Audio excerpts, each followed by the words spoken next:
যোৱাকালি যোৰহাটত যি অনিমেষ ভূঞাক বৰ্বতাৰে যি হত্যা কৰে কি ক'ব এইখন?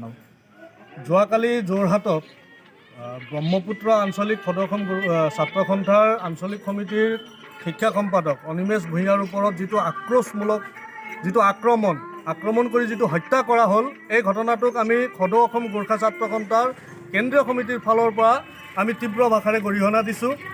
আমি আশা কৰিছোঁ, চাওক, ইমান অমানসিক চিন্তাধাৰাৰে মানুহ আজিকালি ওলাই যাব নালাগে।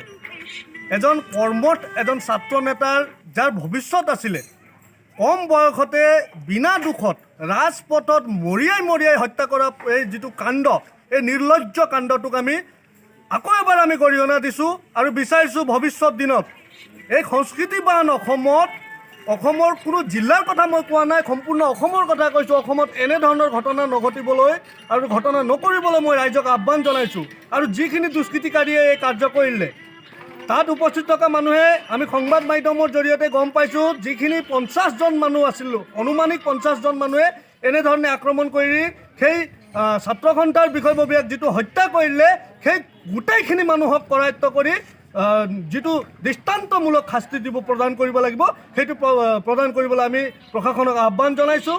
আৰু এই ঘটনাৰ আলম লৈ ইয়াত অন্য ধৰণৰ কোনো দুষ্কৃতিৰ সৃষ্টি নহওক, তাৰো আমি কামনা কৰিছোঁ। Assam Focus.